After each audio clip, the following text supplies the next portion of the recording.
Салом ба ҳамагон, бо шумо ҳастам Шоҳрух. Имрӯз ҳарф мезанем дар бораи фибрилятсияи даҳлезакҳо ва чаро инсонҳое ки гирифтори ин беморӣ мебошанд ҳатман антикоагулянт истеъмол карданашон лозим.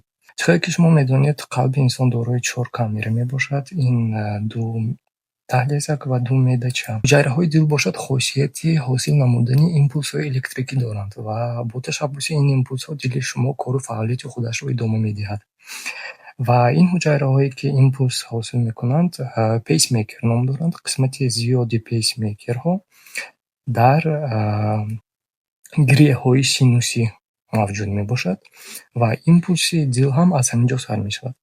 Баъд аз гирьяҳои синусӣ импулс меравад ба гирьяҳои атриовентрикулярӣ ва баъд аз онҳо ба пойчаҳои гис ва шохаҳои он. Ва аз ҳамин сабаб дили шумо тапиш мезанад. Фибрилятсия гуфтамо чие дар назар дорем? Фибрилятсия ин ҳаракати номунтазам ва бетартибонаи дил. Ин что-то наподобие вибрация, да? Аз кадом сабаб ин пайдо мешавад? Аз сабаби он ки ба ғайр аз импулси асосие ки дар синуси гирьяҳи синусӣ аст, импулсҳои патологӣ ҳосил мешавад. Аз ҳамин сабаб дили шумо номунтазам бетартибона ҳаракат мекунад. Аввал мебинем ки дили шахси солим чӣ гуна тапиш мехӯрад. Чӣ хеле ки шумо ма гуфтам, гирьяҳои синусӣ, атриовентрикулярӣ ва пойчаҳои гис. Дил мунтазам, регулярно тапиш хӯрдааст. Тапиши дил ҳангоми фибрилятсия. Чӣ хеле ки дидостон, тапиши дил номунтазам и что-то наподобие вибрации, да?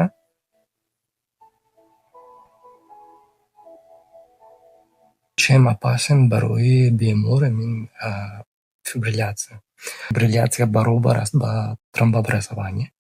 Яъне аз кадом сабаб? Аз сабаби он ки дил номунтазам ҳаракат мекунад, равиши хун дар дохили он суст мешавад ва ин боиси пайдо шудани тромб мегардад, то есть стаз крови.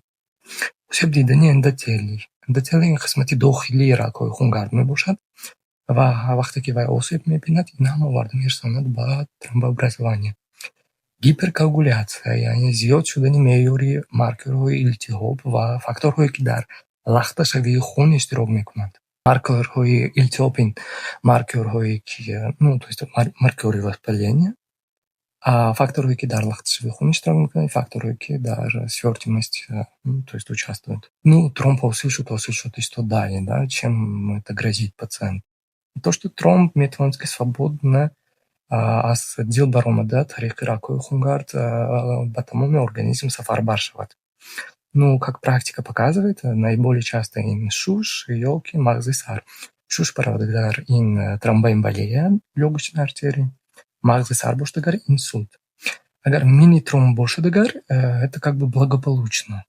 Да, ҳам барои пациент, ҳам барои ҳама. Агар массивная тромбоэмболия лёгочной артерии бошад, агар сари вақт вай ба ёрии таъҷилӣ нарасонидагар, бемор вафот карданаш мумкин. Мағзи сар ҳам ҳамин гуна. То есть даже агар бемор зинда монадам, в зависимости от того, кадом артерия, кадом участки мағзи сар осеб дидагӣ, бемор метавонад ки там сухан карда натавонад, фалҷ шавад. Агар дида бошед, инсонҳое ки инсульт шудагӣ, яктарафи қисмати баданашон аз кор мемонад ёки умуман фалҷ мешаванд. ҳамин гуна. Вазифаи антикоагулянтҳо чист? Антикоагулянтҳо новобаста аз он ки дил номунтазам бетартибона ҳаракат мекунад, онҳо намегузоранд ки тромб дар қисмати, то есть дар дохили даҳлезакҳо ҳосил шавад. Барои ҳамин истифодаи антикоагулянтҳо барои бемороне ки фибрилятсияи даҳлезакҳо доранд обязательно.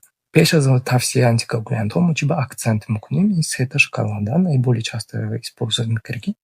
Шкалаи Чад-Васк, ҳар як бемор ба индивидуально ҳисоб мекунем. Эҳра барои фаҳмидани симптомҳои фибрилятсияи даҳлезакҳо ва ҳаст Блед барои оценить кардани риски хунравӣ. Чунки обычно среднестатистические одамое ки фибрилятсия доранд, коморбидные ва онда бисёр дигар бемориҳошон омад. Сопутствующие метавонад ки язваи меъда, рӯдаи 12 ангушта, бемории Крон, язвенный колит ёки ягон бемории онкологии и так далее.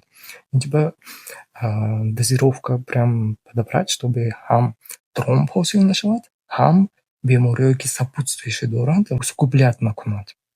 хуб, ин буд маълумоти кӯтоҳ дар бораи фибрилятсияи даҳлизакҳо. Дар навбораи оянда мо шумо ки якчандта ЭКГ разобрат мекунем, бароям ба саҳифаи ман обуна шудан, пахш кардем тугмачаи қалб ва навиштани фикрҳои худро дар шарҳи навор фаромӯш накунед.